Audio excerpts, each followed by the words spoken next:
Assimilation कहलाता है। तो आप इसे ऐसे एग्जाम्पल के तरीके से देख सकते हो। मैंने आपकी जो है जितना इजी हो सके उस हिसाब से एग्जाम्पल लिए हैं। बात की जाए इसके दूसरे की तो होता है समायोजन, एकोमोडेशन। इसमें थोड़ा सा और एडवांस हो जाता है स्टूडेंट की पूर्व ज्ञान या योजना में परिवर्तन करके वातावरण के साथ सामंजस्य बैठाना, मीन्स तालमेल बिठाना समायोजन कहलाता है। अब इसमें क्या काम किया उसने, पहले कैट देख ली, वाइट कलर की कैट है, चार उसकी टांग है, ये उसका कंसेप्ट बन गया है। और दोबारा वह उसके सामने कैट आई तो वो आसानी से उसको डिफाइन कर दिया कि ये भी कैट ही है।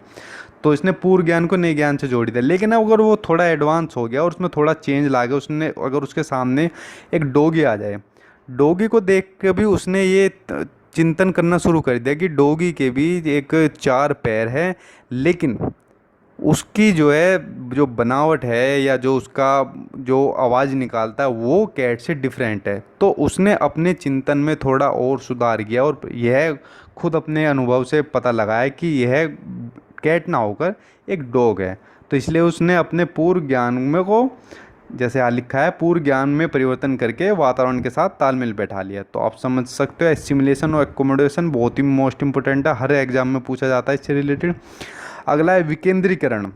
सिंपल सी लैंग्वेज में लिखा है, देखिए आपके लिए, एक ही समस्या को अलग रूप से समझा पाने की योग्यता या समस्या समाधान को अलग अलग तरीके से सीखना, ये बोल कहलाता है विकेंद्रीकरण। नेक्स्ट चलते हैं, संतुलन, इक्विलिब्रेशन। सिंपल सा है, जहाँ एसिमिलेशन और एकोमोडेशन इक्वल हो जाए, यानी दोनों में बराबर हो जाए, दोनों में बराबर सामंजस्य स्थापित हो जाए, वो कहलाता है हमारा संतुलन, इक्विलिब्रेशन।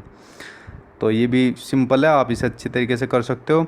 आगे बात आती है संज्ञानात्मक विकास की अवस्थाएं। जीन पियाजे की संज्ञानात्मक विकास की अवस्थाएं बहुत ही मोस्ट इम्पोर्टेंट है, आप इसको देख लीजिए एक बार। पहला है संवेदीय पेशीय अवस्थाएं, इंग्लिश में नाम है इसका सेंसरी मोटर स्टेज। देखिए हिंदी में इसके नाम थोड़े चेंज करके आ सकते हैं, तो वो आप उसमें कंफ्यूज मत हो जाइए, आप इसे सेंसरी मोटर के नाम से भी याद कर सकते हो।